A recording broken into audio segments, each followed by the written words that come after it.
Cứu tôi với, có ai không? Cứu tôi. Cứu tôi với, có ai không? Cứu tôi. Cứu tôi. Cái này ngon đấy, bạn đi với xíu. Tranh thủ lúc kia cho vào. Chắc chắn. Để chết tí, không phát hiện đâu. Ai không cứu tôi với? Lại.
Tao vào đến đây thì chả đồ chẳng khoái kìa.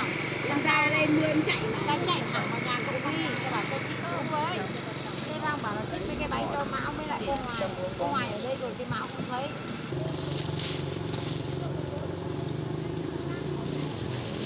Đi bắp sống mà cho bắt đầu chăm nhận chắc.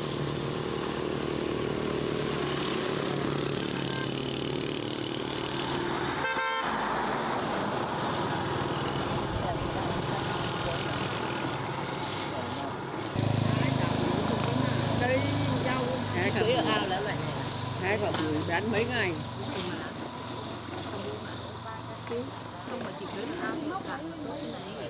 Một con cạn, một con ao.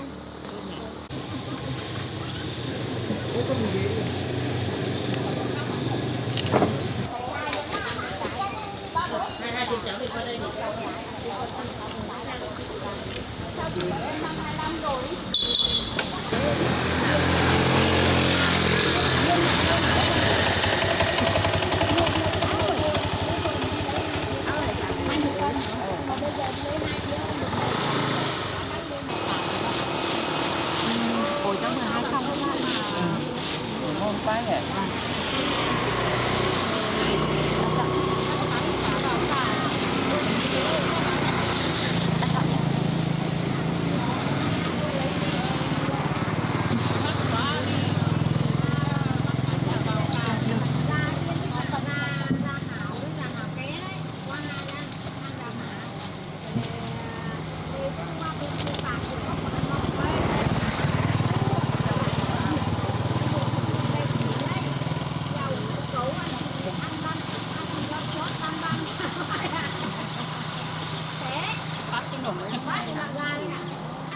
Chưa được 2 cân.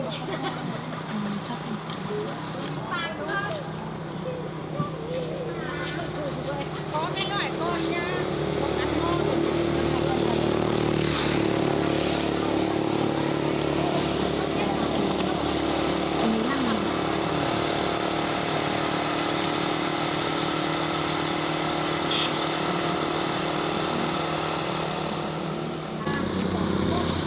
Bác về nhá.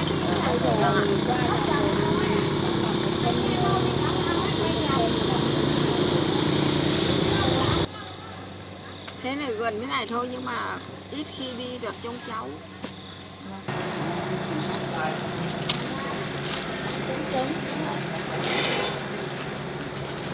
Bà ơi, bà ngồi cháu đi. Về cái nổ.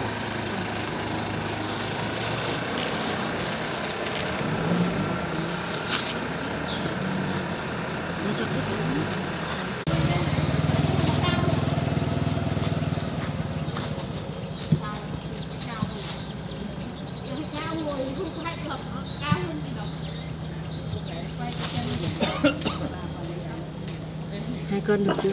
Chưa được các bạn.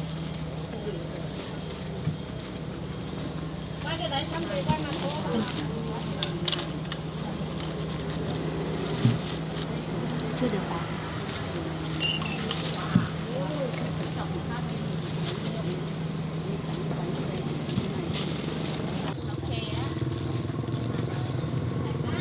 Bà ơi, hơn 2 cân cháu lấy bà 2 cân nhá. Ừ.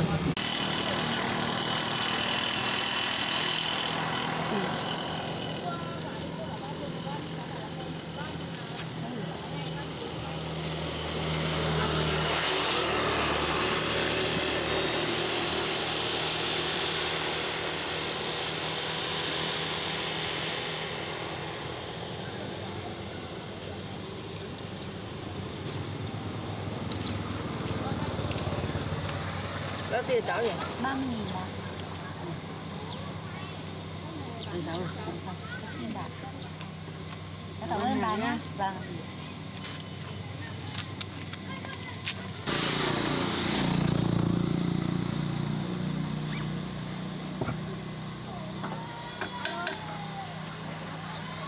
Cô ơi, cô mua ổi cho cháu với.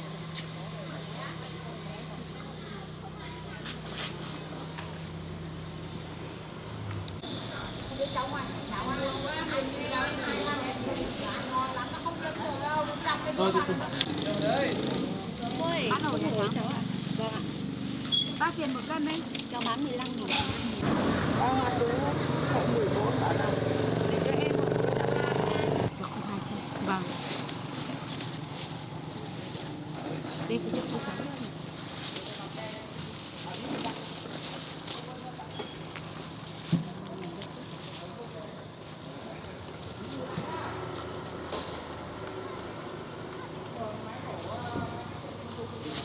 10 chắc được.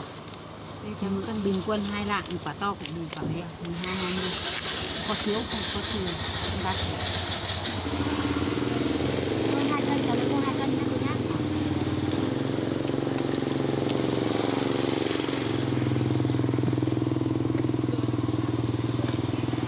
Vừa đủ tiền 2 cân nên là cái xin cô nhé.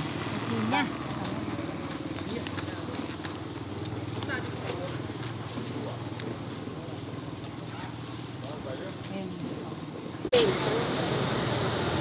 Không mua cái đó mới được. Đang thuốc nam, đang thuốc ung thư nam người ta cũng chiên rau cải. Người ta chia rau cải với rau muống. Với lại nó không lành. Cái nào nó chia lúc nào thèm thèm thì cứ ăn một bữa cũng được. Chị ơi, chị ngồi cho em ạ. Bao tiền có đủ em anh bán 15.000 chị 2 cân. Còn tuy nhiên chị mua hết cho em nhé.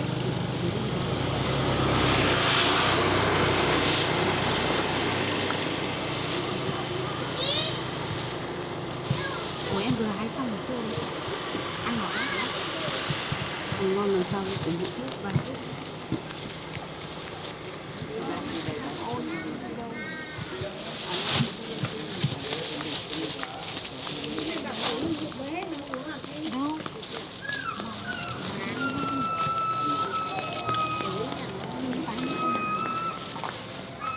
Này hơn 3 bao nhiêu đã? Của chị 45.000 ạ. Em xin nhé. Em gửi chị nhé. Em cảm ơn. Chứ ơi, ăn có sao đâu. Không chứ có 5.000 không?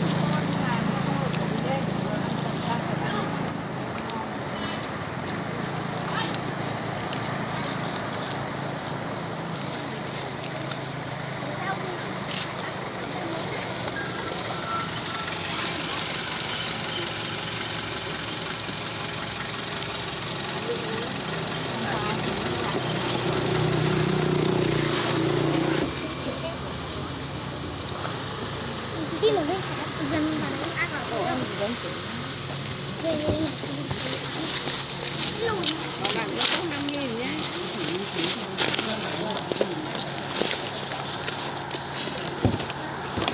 Ơi, cho bán hết hàng rồi chỗ này rồi nhá. Vâng.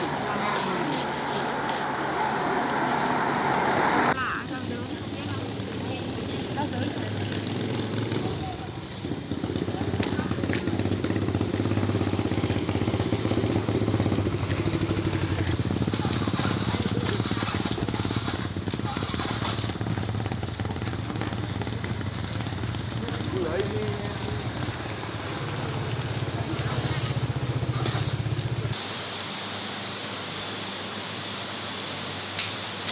Anh. Mày có thuốc không anh Hiếu? Đợt này em này đói lắm, làm gì có tiền mua thuốc nữa anh. Thì công việc của anh dạo này nào rồi? Tao đợt này cũng đói nghiến răng nè. Em hôm trước vừa làm một vụ, nhưng mà đen quá gặp con kia, nó chơi cho một vố lên đồn, mất mấy chục triệu anh ạ. Đã thế hôm trước gặp nó, cái thằng ất kia này, nó đéo hộ em, làm em bị con đấy nó cho một trận. Em cay quá rồi anh ạ. Thế mày biết con đấy nó sống ở đâu không? Nhà nó thì em không biết đâu anh ạ. Nhưng mà em biết là nó đi chợ về, nó hay đi qua con đường này anh ạ. Thế được rồi, tao có cách này bàn cho mày. Tí nữa mày cứ làm theo kế hoạch của tao. Để xử lý con này xong rồi kiếm vố tiền. Tao mày xả láng trận. Liệu có ổn không anh? Con này nó biết võ đấy anh ạ. Mày cứ yên tâm. Đấy, đi.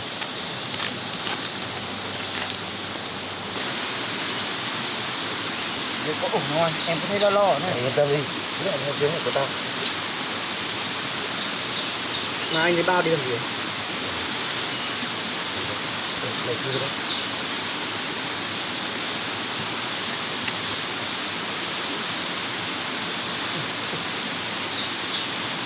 Tí mà thiếu to luôn nhé.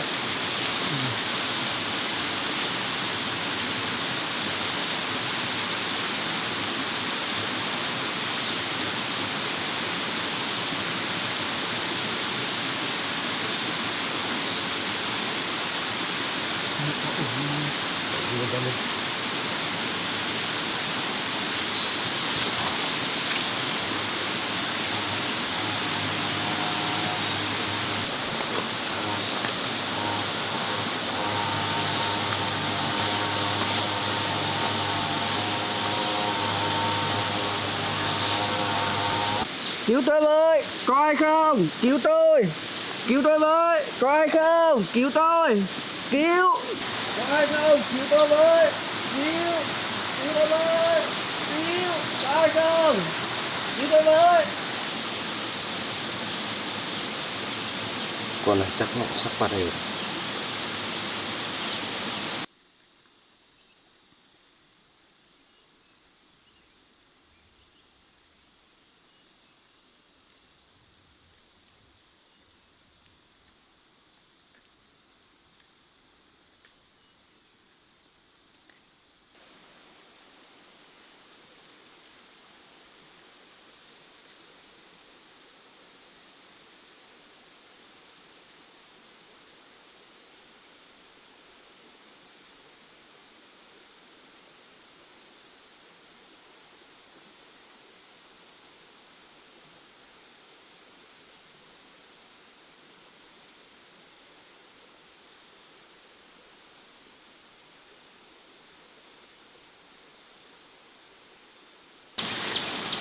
Có ai không? Cứu tôi với, cứu tôi với, có ai không? Cứu tôi với, cứu tôi với, có ai không? Cứu tôi với, có ai không? Cứu tôi với, cứu tôi với, cứu tôi với. Sao ai lại ở trong bì nhỉ? À, kia rồi. Con kia hôm trước nó cũng chơi mình. Kiểu gì nó cũng cắn câu. Cứu tôi với, cứu tôi, có ai không? Cứu tôi với. Ai đây? Ôi, cứu tôi với. Ai đây? Cứu tôi bị người bắt cóc bỏ vào bao. Cứu tôi với. Cô làm ơn cứu tôi ra với. Vâng, anh chịu khó tí ạ. Cho cái dây này mãi không cử. Giúp tôi làm ơn cứu tôi ra với. Tôi bị nước hay sao Anh rồi. là tiên đi, tôi mới cẩu. Tôi bị nước không mất. Tôi với.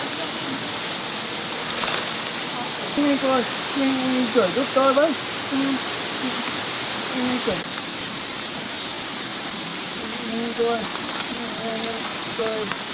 sắp cô nhanh giúp tôi với. Con nhanh cởi tôi ra. Nhanh cô giúp tôi với.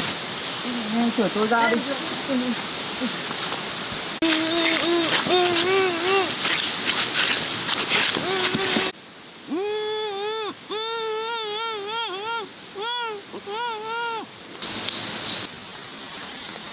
Mày không nhanh lên còn đứng đấy làm gì? Nhanh hộ tao. Đưa nó đi.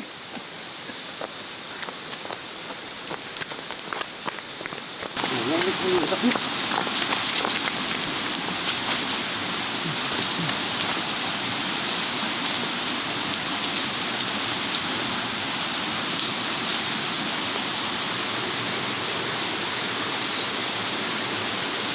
Con này nhìn bé bé mà nặng quá nhỉ.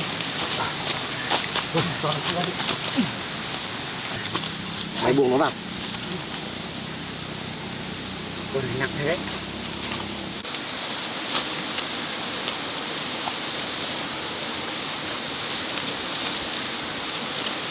Mày buộc chắc nó vào. Mẹ không, con này nó có võ đấy. Giờ. Bây giờ xử lý nào được anh? Được rồi, mày cứ bình tĩnh. Rồi, mày cứ để tao. Để tao liên hệ bên kia xem nào. Sao mạng ở đây kém thế nhỉ? Được có ổn không? Mày yên tâm đi, ở đây không ai biết đâu. Mày trông nó nhá. Nhanh anh nhá.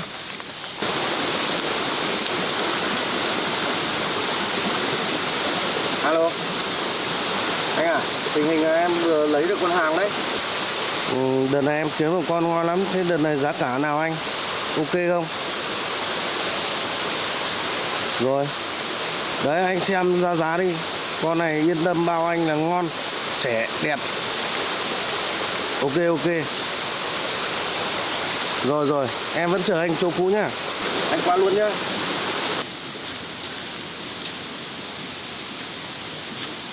Mày giỏi, mày dậy mày đánh tao nữa đi. Hôm trước mày đánh tao mà. Lắm đánh tao. Không biết ông anh liên hệ nào rồi. Anh ơi sao rồi anh?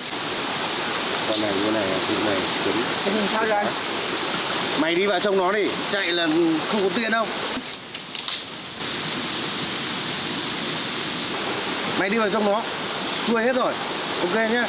Mày đi trong nó, cẩn thận nó trốn đấy.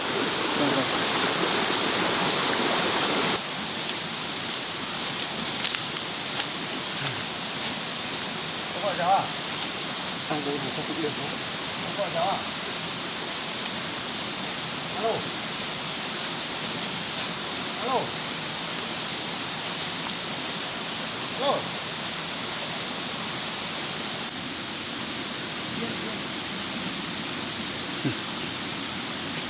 Cái này cũng ngon đấy. Bán thì hơi phí. Tranh thủ lúc kia chưa vào. Ôi, trắng đấy. Thòn đấy.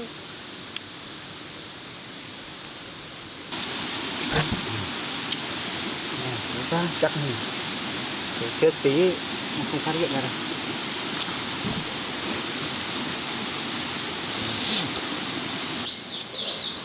Thằng kia, mày làm gì đấy hả? Đấy, không anh ơi.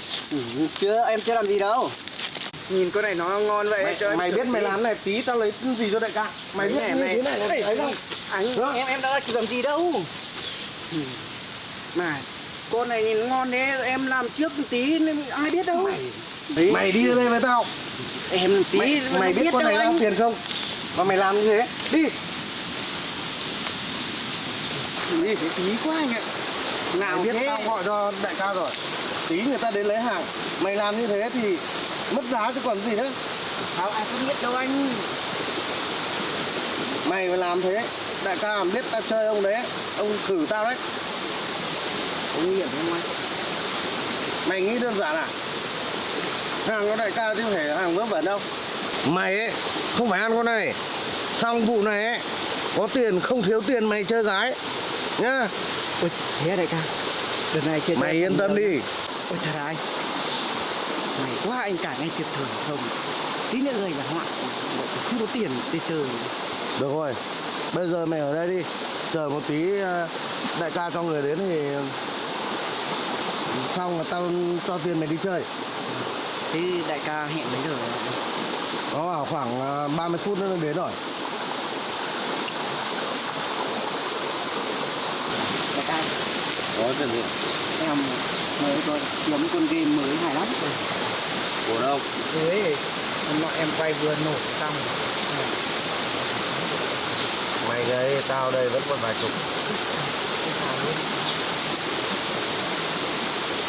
Mày có chắc không đấy? Với em quay mấy lần rồi đấy. Thôi, trong lúc chờ đợi thì mày mở đi. Anh em mình làm lúc để chờ bên kia đến. Thế đâu lại kiếm mình tí nữa anh.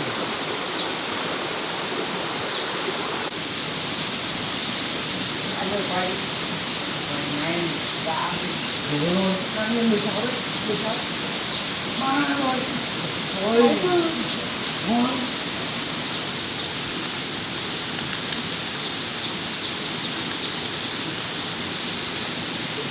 Con biết thấy anh thấy hay không? Nếu mày không bảo tao sớm.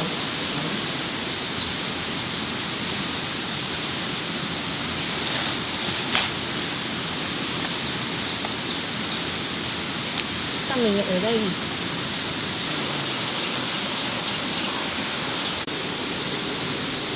Thì ra hai tên kia vừa lấy lừa để bắt mình rồi đâu.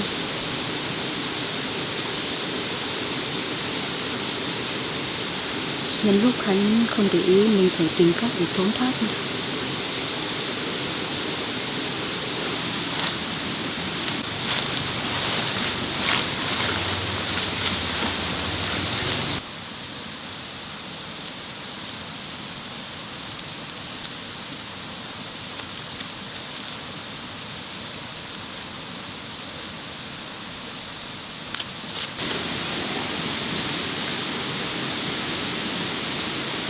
cứ nhân ngày chẳng lấy mới giàu anh ạ. Được rồi, mày đưa tao chơi cho. Mày đi xem nó tỉnh chưa.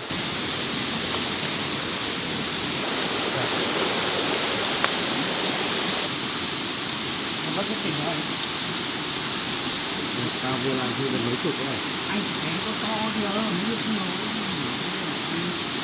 Cái bình tĩnh. Mày chơi, tao gọi điện cho anh thế nào, sao đâu thế? anh chơi kém hết còn mấy đồng đây đây Đèn để thế em bấm nhỉ? nốt cho. Đây đây thì rồi ơi để em gỡ cho. Rồi, mày chơi đi để tao gọi điện xem nào, sao mà lâu thế nhỉ? Anh gọi điện cho đại ca nào. Được. Nổ. Rồi thế em gỡ lại được cái nổ ăn ngay. Lấy phát này gỡ lại luôn cái gì đâu. Con kia đâu rồi? Con kia, đứng lại!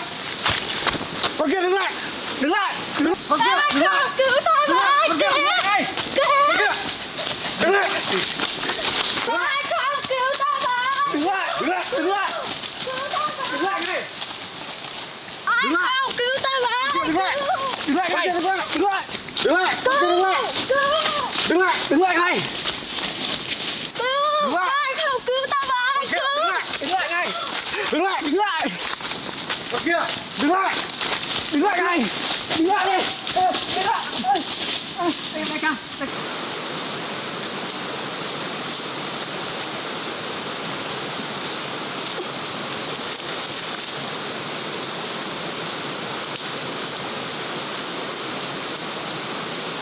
Anh dậy anh có sao không? Anh sao ấy? Ôi, mày đuổi theo nó đi, tao chắc trẹo chân rồi. Anh không sao chứ?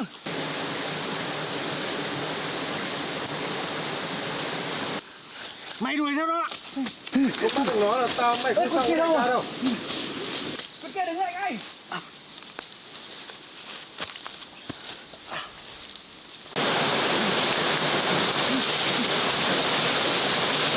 Con này bới đâu nhanh thế nhỉ?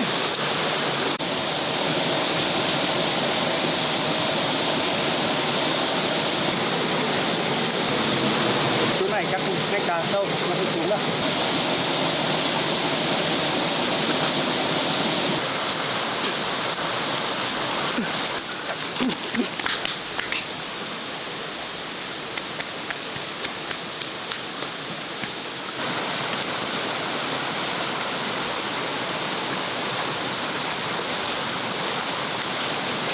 Không biết thằng này có bắt được con này không? Nó mà không lấy được thì chết với đại ca.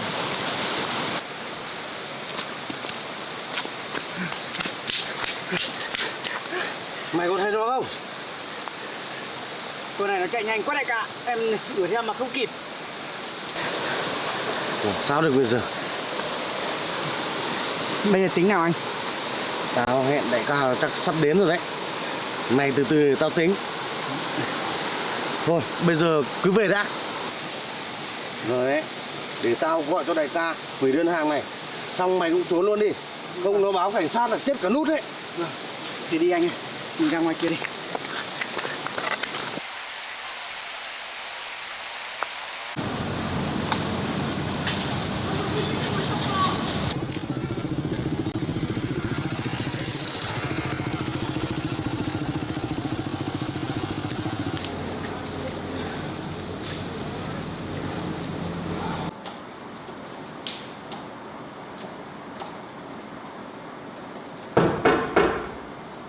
Mời vào. Tôi chào hai cán bộ. Chào cô, mời cô ngồi. Chào chị, hôm nay chị đến đây có việc gì không ạ? Hôm nay tôi đến đây để trình bày với cán bộ một sự việc ạ. Chị cứ nói. Hôm nay trên đường tôi đang đi chợ về thì gặp hai tên côn đồ có dàn cảnh để chặn đường tôi. Sau đó chúng khống chế tôi ạ. Chị cứ trình bày tiếp đi. Vâng ạ. Sau đó chúng đánh ngất tôi và tôi không nhớ gì nữa. Khi tôi tỉnh lại thì tôi đã bị chúng trói vào một gốc cây rồi.